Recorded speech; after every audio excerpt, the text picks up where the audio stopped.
Hello बच्चों, स्वागत है हमारे YouTube चैनल फिजिक्स विद के उत्तम में। और आज हम लोग 12th क्लास की फिजिक्स में परमाणु का दूसरा लेक्चर पढ़ने जा रहे हैं। इसके पहले हम लोगों ने परमाणु संरचना पढ़ी है। इसके पहला जो लेक्चर हमारा था उसमें जे टॉमसन ने परमाणु संरचना के बारे में चर्चा की थी और वो उसमें बताया गया था जे टॉमसन ने परमाणु संरचना कैसी बताई थी। ये अगर नहीं जानते हैं, हालांकि ये आप छोटी क्लासों में 9, 10 में पढ़ चुके होंगे, अगर नहीं पढ़ा है तो हम बता देते हैं आपको कि परमाणु जे टॉमसन के अनुसार परमाणु एक ठोस गोला होता है जिसकी त्रिज्या होती है 10⁻⁻10 मीटर और जो ठोस भाग होता है वो संपूर्ण धनावेशित होता है और इलेक्ट्रॉन उससे बीच में धंसे रहते हैं और इलेक्ट्रॉन का कुल आवेश संपूर्ण धनावेश के बराबर होता है। इतनी सी बात जे टॉमसन ने बताई, लेकिन उसमें कमियां क्या रह गई।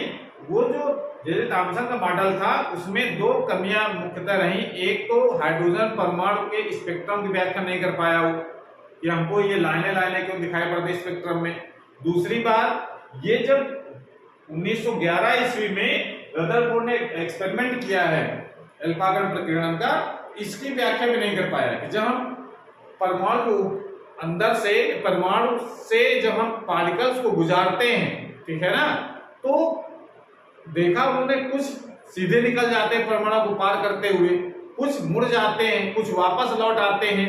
तो ऐसा कैसे हो जाता है? अगर टॉमसन कहते हैं कि परमाणु एक ठोस गोला है, तो ठोस गोला जिसका अल्फा कण टकरा करके वापस लौट आने से पार कैसे निकल जाते हैं? इस बात की व्याख्या टॉमसन का जो मॉडल था वो नहीं कर पाया।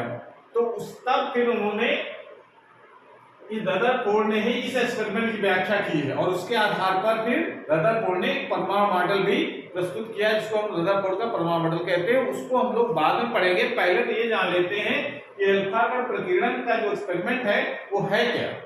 तो आपको ध्यान रखना है, ये एक्सपेरिमेंट एक्चुअल में रदरफोर्ड ने स्वयं नहीं किया था, ये अपने स्टूडेंट को दिया एक्सपेरिमेंट करने के लिए।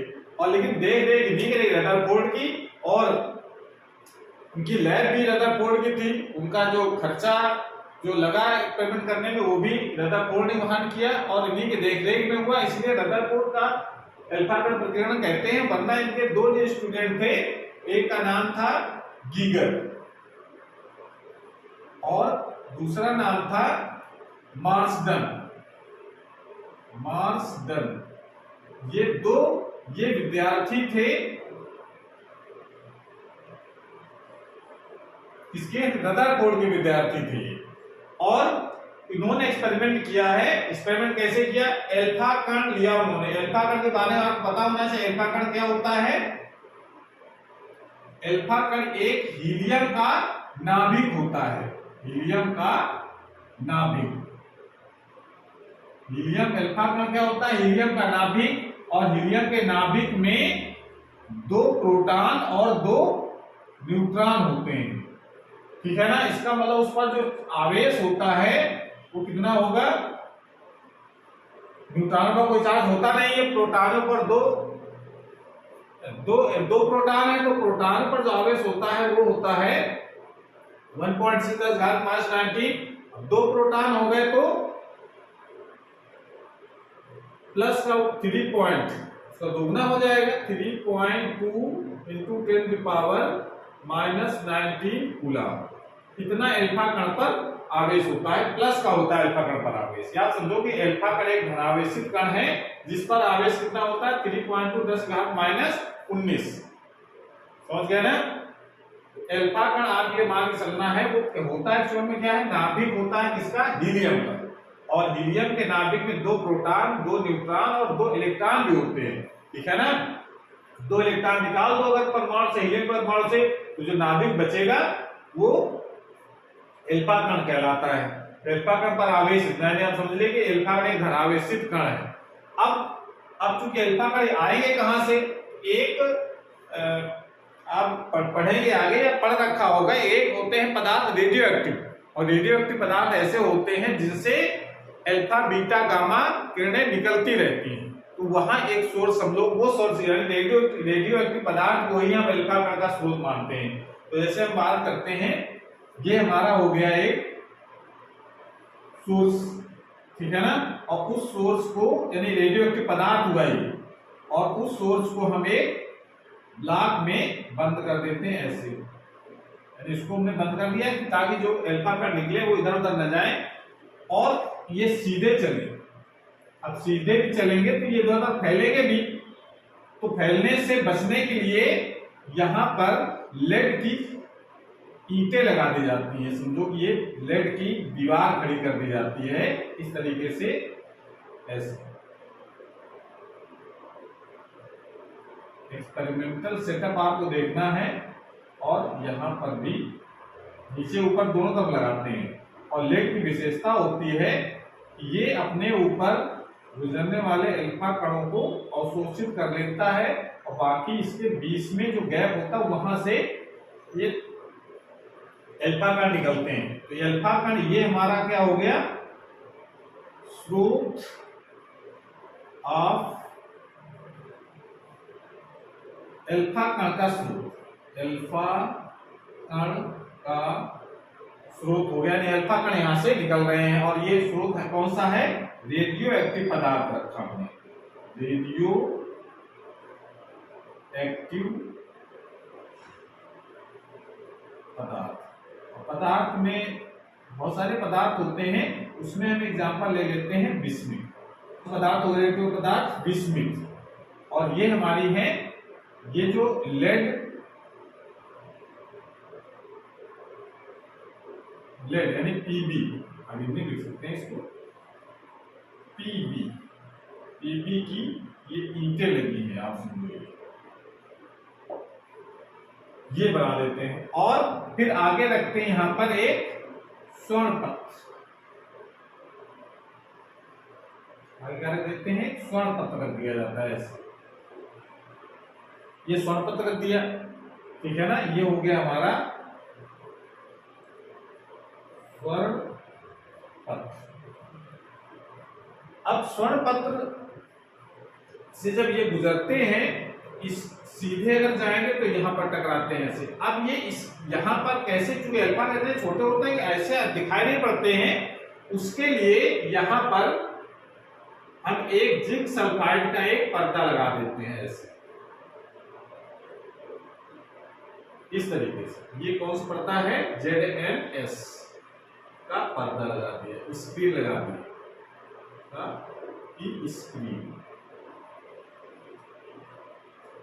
स्क्रीन लगा दी कि अगर ये अल्फा कण यहां से टकराएंगे, यहां से क्या निकल रहे हैं, अल्फा कण, और अल्फा कण निकल रहे हैं, और अल्फा कण जाकर के जहां टकराएंगे वहां पर क्या उत्पन्न करते हैं, चमक। यानी जिंक सल्फाइड एक ऐसा पदार्थ होता है जो स्फुरदीप्त उत्पन्न करता है, अल्फा कण टकराने से चमक उत्पन्न करता है। अब कुछ सीधे निकल जाएंगे, कुछ मान लेते हैं इससे टकराने के बाद मुड़ भी गए, ये कितने कोण से मुड़ गए, उसको नाम लिख देते हैं थीटा। और ये कौन सा कोण कहलाता है, प्रकीर्णन कोण। इसको हम लोग क्या कहते हैं, प्रकीर्णन कोण, प्रकीर्णन कोण हो गया। अब इसको देखने के लिए, चूंकि ऐसे दिखता नहीं है, उसको मेजर करने के लिए यहां पर हम एक लगा देते हैं डिटेक्टर, सूक्ष्मदर्शी समझो। क्या है ये, माइक्रोस्कोप है, यानी इसको हम लेते हैं संसूचक, संसूचक, या इसको हम लोग सूक्ष्मदर्शी भी कहते हैं। सूक्ष्मदर्शी ऐसी है जिसको हम घुमा करके सब जगह देख सकते हैं कहां पर चमक उत्पन्न हो रही है, ठीक है ना। कितने इलेक्ट्रॉन कितने अल्फा कण कहां पर टकरा रहे हैं, कितने एंगल पर टकरा रहे हैं, उसका ऑब्जर्वेशन हम सूक्ष्मदर्शी से करते हैं। तो इसके लिए देखो एक ऑब्जर्वेशन क्या किया गया, जब अल्फा कण यहां से चले, कुछ सीधे निकल गए, कुछ थीटा कोण से मुड़ गया, थीटा का मान ये अलग अलग आया, कहीं थीटा का मान कभी 0 से बड़ा आ गया थोड़ा सा, ठीक है ना, कभी 90 डिग्री आ गया, कभी 90 डिग्री का मतलब से कुछ इधर विक्षेपित हो, कुछ 90 ज्यादा आ गए टकराए और इधर लौट आए, कुछ एकदम वापस लौट गए, 180 का विक्षेपण हो गया। तो इसके लिए देखा, उन्हें आकलन किया कि कितने अल्फा कण किस दिशा में मुड़ते हैं, उसका आकलन करके एक ग्राफ बनाया उन्होंने। और ग्राफ में देखो क्या रखा, इस तरफ रखते हैं थीटा का मान, यानी ये देखो ये हो गया 20 डिग्री कि विक्षेपण कोण कितना है, ठीक है, प्रकीर्णन कोण इसको हम लोग कह रहे हैं। प्रकीर्णन कोण कितना है 20 डिग्री, ये सब डिग्री में है, 20, 40, 60, 80, 100, 120, 140, 160 और और क्या हो जाएगा 180, और ये हमारा है अल्फा कण का स्रोत, अल्फा कण का स्रोत। और इस तरह करते हैं जो टकरा रहे हैं जेड से, यानी जो स्क्रीन से टकराते हैं उनकी संख्या। तो यहाँ मेजर की 10 की घात 2, 10 की घात 3, ग्राफ बनाया है 10 की घात 4, 10 की घात 5, 10 की घात 6, 10 की घात 7। तो देखा कि जो शून्य एंगल पर विक्षेपित होने का जो सीधे निकल गए, यानी जो एंगल जो विक्षेपण कोण कितना 0, उनकी संख्या बहुत ज्यादा थी, यानी समझिए इतने करीब। और जो वापस ना भाई 180 डिग्री से ज्यादा वापस ज्यादा कोण हो नहीं सकता, भाई जाएंगे वापस आ जाएंगे, तो कितना बनेगा इधर से निकलना लंबवत ऐसे से ये वापस आएगा लंबवत कितना है 180 अंश, मैक्सिमम 180 अंश तक विक्षेपित हो सकते हैं अगर सीधे वापस लौटे टकराने के बाद। तो उनकी संख्या थी बहुत कम, उनकी संख्या क्या थी उनकी बहुत कम थी। ये इधर जो नंबर हमने लिखी वो क्या है n है, n। और n क्या होता है, n जो है वो प्रकीर्णित अल्फा कणों की संख्या है n। अल्फा क्या है, प्रकीर्णित अल्फा, कितने अल्फा कण किस एंगल पर मुड़े हैं ये ऑब्जर्व करके उन्होंने ग्राफ बनाया रदरफोर्ड ने, और देखा कि जो ज्यादा से ज्यादा ज्यादा से ज्यादा अल्फा कण वो सीधे निकल गए, कहीं कोई नहीं मुड़ा, ठीक है ना। तो वो पॉइंट आप यहां रखेंगे, एंगल कितना होगा लगभग 0, यहां पर आप बिल्कुल करीब 10 की घात 7 के करीब। और उसके बाद जो वापस लौटने वाली संख्या थी वो थी बहुत कम, उनकी संख्या बहुत कम थी। और उसके आधार पर और बाकी और जो एंगल थे मुड़ने वाले कुछ 90 से ज्यादा हो गए, कुछ 90 से कम रहे, उस तरीके से ग्राफ अलग अलग पॉइंट पर आए, ऐसे इस तरीके से एंगल के हिसाब से। जो 0 अंश पर चलने वाले जो अल्फा कण थे उनकी संख्या बहुत ज्यादा थी और वापस लौटने वाली संख्या बहुत कम थी, बाकी उसके बीच वाले रहे, तो उसका ग्राफ कुछ इस तरीके से आता है, ऐसे पॉइंट मिला दें, ऐसे कुछ ऐसा ग्राफ हमको प्राप्त होता है। इस ग्राफ की मदद से, इस सूक्ष्मदर्शी की मदद से जो निष्कर्ष निकला है वो हम इसको नोट करेंगे। तो ये एक्सपेरिमेंटल सेटअप है। फिर एक बार बता दें, अल्फा कण ये यहाँ पर रखा गया है। अल्फा कण क्या, अल्फा कण का स्रोत जहां से अल्फा कण निकल रहे हैं वो कौन से पदार्थ होते हैं, रेडियोएक्टिव पदार्थ। इस एग्जांपल के तौर पर लिख लिया हमने बिस्मिल। ये अल्फा कण यहां से निकलेगा। अल्फा कण को संरेखित करने के लिए ये लेड यानी पीबी ये ईंटें की दीवार लगा दी जाती है, ये ईंटें लगा दी गई जिससे ये जो अल्फा कण है वो संरेखित हो जाए, यानी बहुत ही छोटी जगह से सीधे चले। यहां पर हमने क्या रख दिया, स्वर्ण पत्र रखा और देखा विक्षेपित जो विभिन्न कोणों पर विक्षेपित होने वाले अल्फा कणों की संख्या को काउंट किया कि 0 अंश पर कितने जा रहे हैं, 1 अंश पर कितने जा रहे हैं, 90 अंश पर कितने जा रहे हैं, 80 अंश पर कितने जा रहे हैं, 180 पर कितने जा रहे हैं, उसका आकलन करके एक ग्राफ बनाया उन्होंने। और ग्राफ में एक्स अक्ष में रखा है ये कोण, यानी जो यहां पर इस तरफ क्या रखा हमने, प्रकीर्णन कोण, इस तरफ प्रकीर्णन कोण रखा और इस तरफ रखा है अल्फा कणों की संख्या जो कितने एंगल पर विक्षेपित हो रही है, प्रकीर्णित हो कुछ भी। अब ये इसके साथ देखा कि जो संख्या अधिक से अधिक थी वो सीधे जाने वालों की थी, यानी 0 अंश पर विक्षेपित हुआ संख्या थी सबसे ज्यादा, और लौटने वाले जो टकरा कर वापस लौट रहे थे उनकी संख्या थी बहुत कम, या आप समझो 10 की घात 6, 10 लाख अल्फा कणों में से कोई एक अल्फा कण वापस लौट रहा था। बाकी या तो कुछ एंगल पर मुड़ रहे थे या तो सीधे जा रहे थे। लौटने में संख्या बहुत कम थी, तो ऐसे करके उन्होंने आकलन करके अनुमानित ग्राफ उन्होंने बनाया। अब जरा निष्कर्ष क्या निकाला इससे, ये जरा देखो। पहले तो ऑब्जर्वेशन हम लोग देखेंगे आप क्या क्या देखा उन्होंने, ठीक है ना। तो इसको बना लीजिए। उसके बाद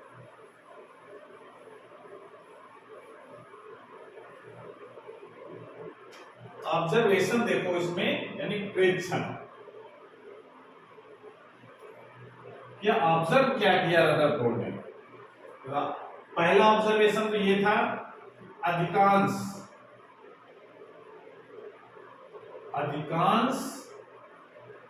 या कह सकते हैं लगभग 99.86% अल्फा कण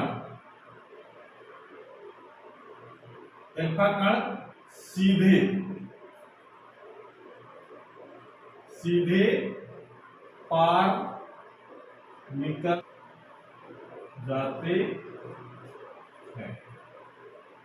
अधिकांश अल्फा कण सीधे पार निकल जाते हैं, कहीं नहीं मुड़ते हैं, ठीक है ना। पहला ऑब्जर्वेशन तो ये था। दूसरा ऑब्जर्वेशन क्या था? दूसरा ऑब्जर्वेशन देखा कि जो बचे, कितने बचे, लगभग 1.14 तो बचे 98.86 में इतना बचे, इतने प्रतिशत अल्फा कण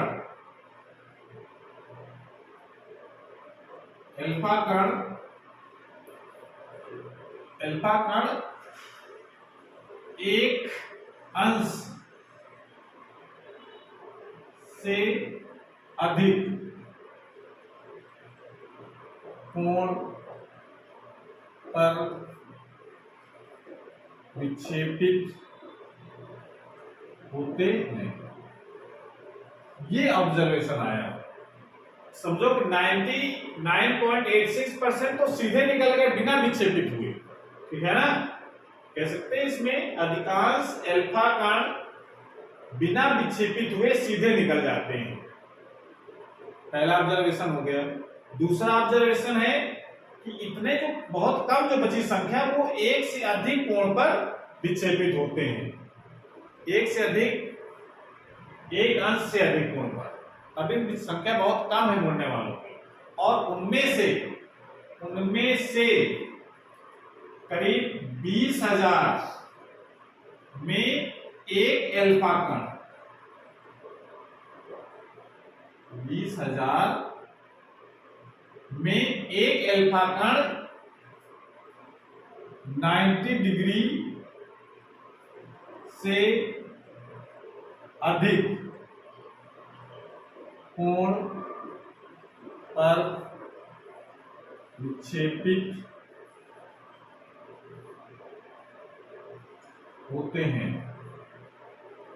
होता है।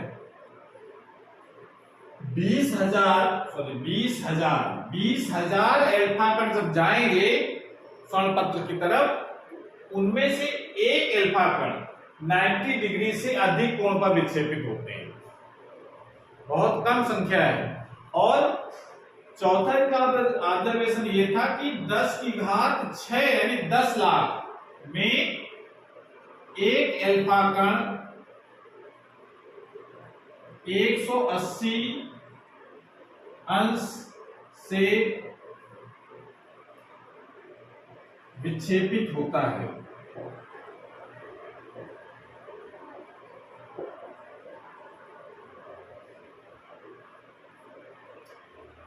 दस लाख जब अल्फा कण जाएंगे तो कहीं एक अल्फा कण 180 अंश से विक्षेपित होता है। इतनी कम संख्या, यह ऑब्जर्वेशन उनका था। उनकी संख्या बहुत कम थी विक्षेपित होने वालों की, और सीधे निकल जाने की संख्या बहुत ज्यादा थी, ठीक है ना। इतने परसेंट को सीधे निकल जाते हैं। 1.14 ये थोड़े से मुड़ते हैं, और थोड़े से मुड़ते हैं यानी वो इतने मुड़ते हैं, और उनके मुड़ने वालों में भी 20,000 में एक अल्फा कण 20,000 में एक अल्फा कण ऐसा है जो 90 से अधिक कोण पर विक्षेपित होता है, और उनमें से देखा जाए, और जब 10 लाख अल्फा कण जाएंगे तो उनमें से कहीं एक अल्फा कण ऐसा है जो 180 अंश के कोण से विक्षेपित होता है। मतलब 180 के विक्षेपण मतलब क्या है, वापस लौट आता है। 180 कोण से विक्षेपित होने का तात्पर्य क्या है, मुड़ता नहीं है, वो जाएगा, टकराया, वापस आया, उसको कहेंगे 180 अंश कोण पर विक्षेपित होना। समझ गए? इस तरीके से ऑब्जर्वेशन किया, मतलब आप देखो उसकी चित्र के माध्यम से। जैसे मान लेते हैं ये परमाणु है, परमाणु में देखा कि कुछ तो सीधे पार हो गए, उनकी संख्या बहुत ज्यादा थी। ऐसे ये मान लीजिए तो कोई परमाणु का आकार उन्होंने देखा और उन्होंने कहा कि सीधे पार हो गए। कुछ देखा कि यहां से गए अल्फा कण, ये कौन से कण जा रहे हैं, अल्फा कण। अल्फा कण जो है वो हमने बताया कैसे होते हैं, धन आवेशित कण होते हैं। और वो देखा कि कुछ यहां गए और ये थोड़े से इस तरीके से इधर मुड़ गए, इधर से नीचे वाले हिस्से से गए तो कुछ इस तरफ मुड़ गए ऐसे। उसके बाद कुछ जो है अल्फा कण और गए, वो देखा 90 डिग्री से अधिक कोण पर विक्षेपित हो गए ऐसे, इधर गए वो इस तरफ ऐसे विक्षेपित हो गए, यानी ये 90 जाने का रास्ता था बिल्कुल एकदम सीधा ऐसे। कुछ जो है गए और टकराए, और टकराने के बाद वापस लौट आए, मतलब ये जाने का रास्ता और आने का रास्ता सेम। अब ये कैसे संभव है, अगर जे थॉम्सन की बात अगर मानी जाती तो अगर पूरा ठोस गोला था तो सीधे सभी अल्फा कण वापस लौट जाते टकरा करके। अगर बात मानते अगर जे थॉम्सन की कि जितने भी अल्फा कण आ रहे थे अगर पूरा ठोस गोला होता तो ये टकराते और टकराने के बाद सब वापस लौट जाते, पर ऐसा नहीं हुआ। इसका मतलब जो उनकी बात थी जे थॉम्सन की कि पूरा ठोस गोला होता है परमाणु, वो बात उनकी गलत हो जाती है। दूसरी बात देखा उन्होंने रदरफोर्ड ने कि बहुत मतलब ज्यादा से ज्यादा संख्या सीधे जाने वाले ज्यादा थी, जो सीधे पार कर जाते हैं अल्फा कण, तो जिसका मतलब है कि पूरा गोला जो है वो ठोस नहीं होता है, खोखला गोला होता है। तो एक ऑब्जर्वेशन उनका जो था पहला वाला, उससे तो ये निष्कर्ष निकाला कि जो ज्यादा से ज्यादा अल्फा कण सीधे निकल जाते हैं, इसका मतलब जो परमाणु होता है वो ठोस नहीं होता है, खोखला होता है। पहला ऑब्जर्वेशन, पहला निष्कर्ष। अब पहले ऑब्जर्वेशन और उसके बाद जो विक्षेपित होने वाले जो कोण देखे, उससे देखा अनुमान क्या लगाया कि कुछ अल्फा कण थोड़े से कोण से मुड़ गए। अब मुड़ गए इसका मतलब है कि कोई भी चीज मुड़ती तभी है जब उस पर कोई बल लग रहा हो। अब देखिए इसका मतलब अनुमान उन्होंने ये लगाया कि इसके बीच में यहां धनावेश हो सकता है। अनुमान था उस समय प्रोटॉन की खोज नहीं हुई थी जिस समय ये का एक्सपेरिमेंट हो रहा था, प्रोटॉन के बारे में कोई जानकारी नहीं थी। तो उन्होंने कहा कि इसका मतलब है कि कहीं धनावेश है इसके बीच में, और उस धनावेश होने के कारण अल्फा कण पर भी धनावेश होता है, तो धन और धन प्रतिकर्षण बल लगाएंगे, इसके कारण से ये मुड़ जाएगा। उसके ज्यादा नजदीक से जो गुजरेंगे धनावेश से वो ज्यादा मुड़ जाएंगे, और जो दूर से थोड़ा रहेंगे तो कम मुड़ेंगे, और जो बहुत दूर होंगे वो सीधे चले जाएंगे। तो जो प्रतिकर्षण बल लग रहा है वो जो ज्यादा नजदीक थे उन पर ज्यादा लग रहा है तो ज्यादा मुड़ गया, 90 अंश अधिक कोण पर मुड़ गए। जो कम कोण पर, इसका मतलब वो थोड़ा सा धनावेश से दूर हो गए, ठीक है ना, इस कारण से कम मुड़े वो। और जो बिल्कुल धनावेश के सामने ही आ गए एकदम, जैसे ये लाइन आपकी बिल्कुल धनावेश के सामने आ गई ऐसे, तो क्या होगा, इससे टकराए और बिल्कुल एकदम उसी रास्ते से वापस लौट गए। लेकिन इनकी संख्या बहुत कम थी वापस लौटने वालों की। इससे अनुमान ये लगता है कि धनावेश सब जगह बटा हुआ नहीं है। अगर सब जगह बटा होता अगर तो सभी अल्फा कण विक्षेपित होते प्रतिकर्षण के कारण, लेकिन सब विक्षेपित होते नहीं है, उनकी विक्षेपित होने की संख्या तो कम है, सीधे निकलने की संख्या ज्यादा। इसका मतलब उन्होंने ये अनुमान लगाया कि जो धनावेश है वो सब जगह बटा हुआ नहीं है, किसी एक जगह केंद्रित है। समझ गए, एक जगह केंद्रित है, वो सब जगह नहीं बटा है। तो जो थॉम्सन की बात थी कि परमाणु का जो समझ धनावेश सब जगह बैठा हुआ है वो उनकी बात गलत हो जाती है, ठीक है ना। और क्या निष्कर्ष निकाला, क्योंकि वापस लौटने वाली संख्या बहुत कम है, इस कारण से निष्कर्ष ये निकला कि जो धनावेश है बहुत ही सूक्ष्म भाग में केंद्रित है, तभी तो लौटने वाली संख्या कम है। अगर ये बड़े भाग में अगर इकट्ठा होता है ये धनावेश तो लौटने वाली संख्या बहुत ज्यादा होती है। इतनी कम संख्या लौट रही, 10 की घात 6 जब अल्फा कण जाते हैं तो उसमें से कहीं एक अल्फा कण वापस लौटता है, इसका मतलब बहुत ही सूक्ष्म जगह। ये समझो कि एकदम ये जो हिस्सा दिख रहा है तो ऐसा है, इतना छोटा अल्फा कण गया, इतने हिस्से में टकराया और वापस लौट गया ऐसे। अगर यही हिस्सा अगर बड़ा होता तो और जो अल्फा कण जा रहे थे, जो सीधे जा रहे थे, वो टकरा करके वो भी वापस लौट जाते, पर ऐसा नहीं हुआ, ठीक है ना, ऐसा नहीं हुआ। इसका मतलब यह अनुमान लगाया कि जो धनावेश है वो बहुत ही सूक्ष्म भाग में केंद्रित है, और उस सूक्ष्म भाग केंद्रित है उसका उन्होंने नाम दिया है, उस भाग को हम लोग नाभिक कहते हैं। नाभिक का नाम सबसे पहले किसने दिया है, रदरफोर्ड ने। पहले उसके बारे में, नाभिक के बारे में कोई कुछ चर्चा नहीं थी, ना उसका के बारे में कोई जानकारी थी, ना उसका कोई नाम था। रदरफोर्ड ने कहा कि जो सूक्ष्म भाग में जो केंद्रित है उसको हम लोग नाभिक कहते हैं, ठीक है। और दूसरी बात, दूसरा इस पर उन्होंने बात क्या कही, एक पांचवा जो इनका जो ऑब्जर्वेशन था वो ये था कि अगर हम स्वर्ण पत्र के स्थान पर, देखिए बात इसमें एक्सपेरिमेंट उन्होंने स्वर्ण पत्र के लिए शुरुआत की थी, क्यों किया था, अगर ये प्रश्न आ जाए कि स्वर्ण पत्र ही क्यों चूज किया अल्फा कण के लिए, अल्फा कण प्रकीर्णन के लिए, तो इसकी स्वर्ण पत्र, स्वर्ण यानी सोने की एक विशेषता होती है, तो उसको जितना पीटते हैं उतना वो बढ़ता है, टूटता नहीं, और उसको पीट पीट कर इतना पतला बनाया जा सकता है कि जो परमाणु की जो लेयर है वो सिंगल लेयर में कन्वर्ट हो जाए। समझ रहे हैं बात, जैसे कोई भी पदार्थ है वो इस अणुओं से मिलकर के बना है, परमाणुओं से मिलकर के बना, मान लें अगर हम, जैसा डाल्टन ने कहा कि सब परमाणु से मिलकर के बना है, तो इसका मतलब इस तरीके की संरचना हो कि उसमें परमाणु ऐसे सेट हो गए पदार्थ में, एक ये तो एक लेयर हो गया, इसे दूसरी लेयर, तीसरी लेयर, चौथी, इसका मोटा पदार्थ बन गया। हमको एक पतली पन्नी चाहिए ताकि हम एक ही परमाणु से अल्फा कण की टक्कर हो पाए, उसको पीट पीट करके हमने इतना पतला कर दिया कि उसमें केवल एक ही लेयर रह गई परमाणुओं की, बाकी सब फैल करके बाहर हो गए।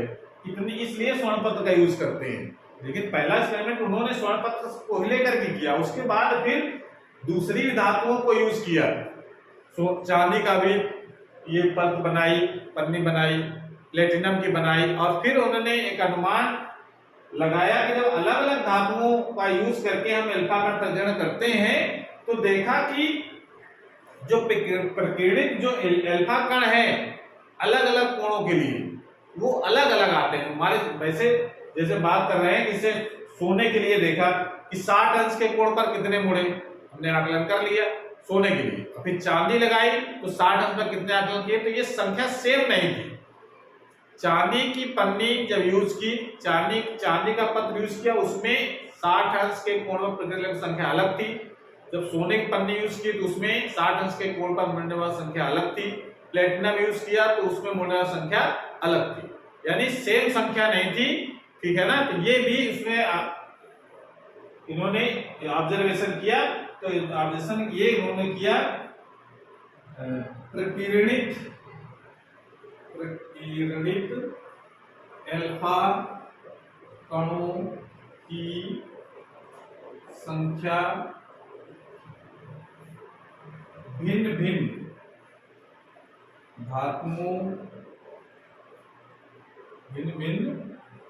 धातुओं के लिए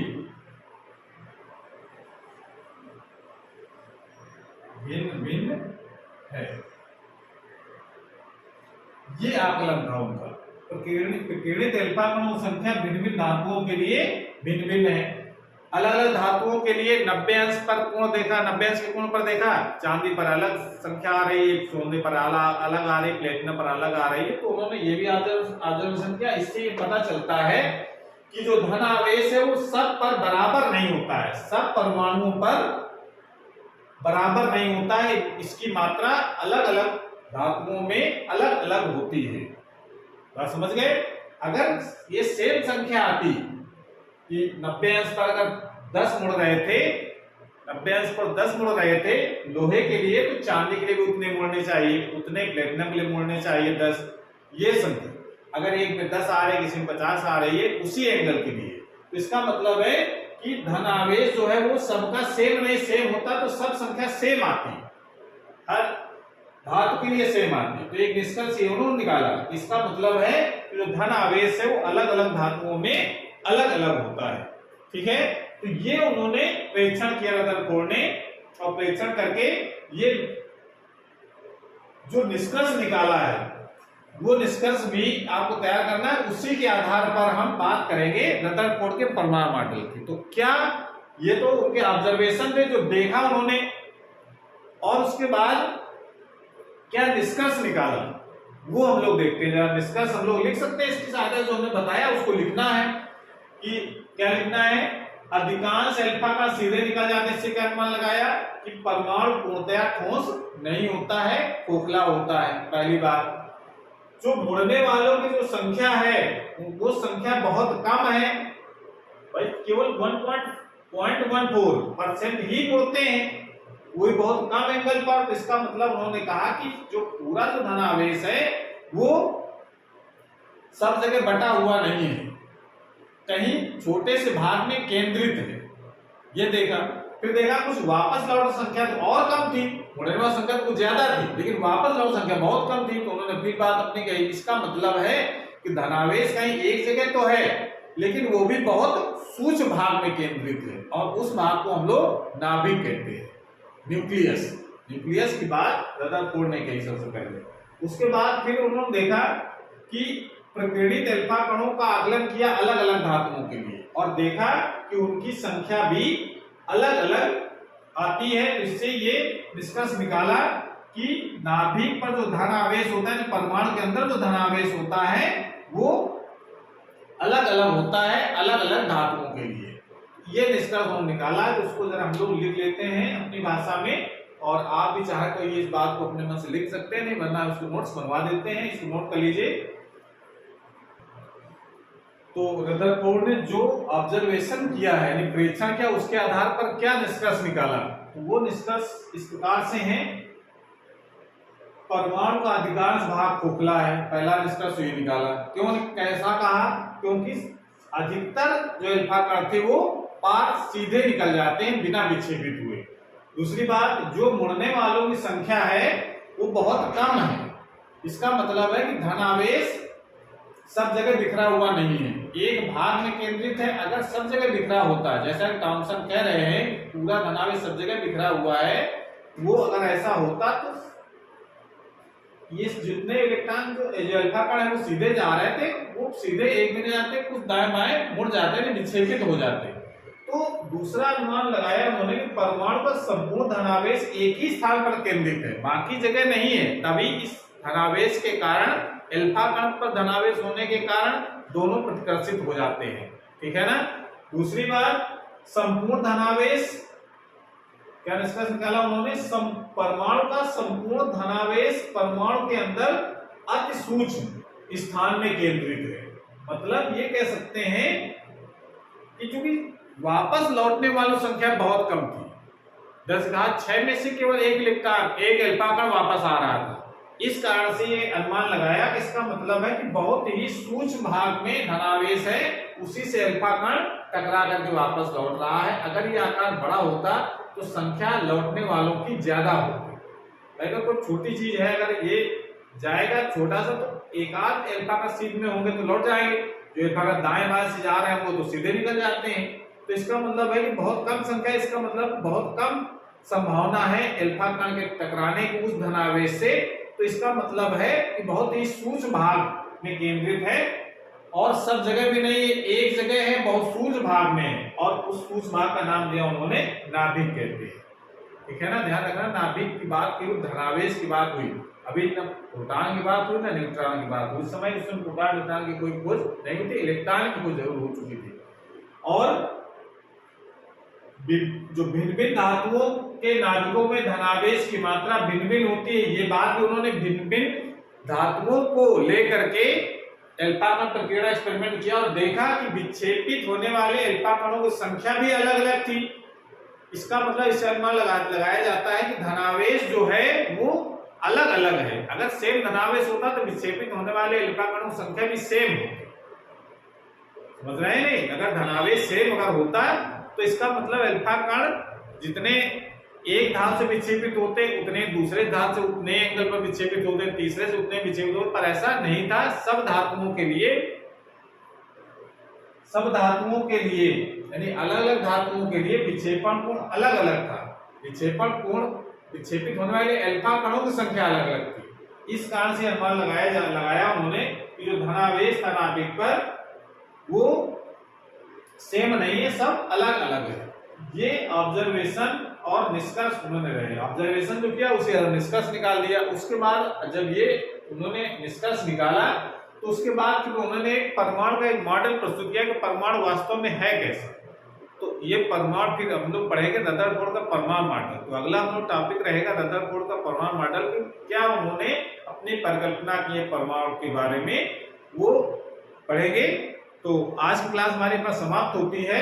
अगर ये वीडियो अच्छा लगा हो तो उसको लाइक करें, अपने दोस्तों को शेयर करें और चैनल अभी तक सब्सक्राइब नहीं किया तो चैनल को सब्सक्राइब करें, जिससे नई वीडियो अपलोड हो उसकी नोटिफिकेशन आपके पास सबसे पहले पहुंच जाए। पढ़ाई करते रहिए। Thank you.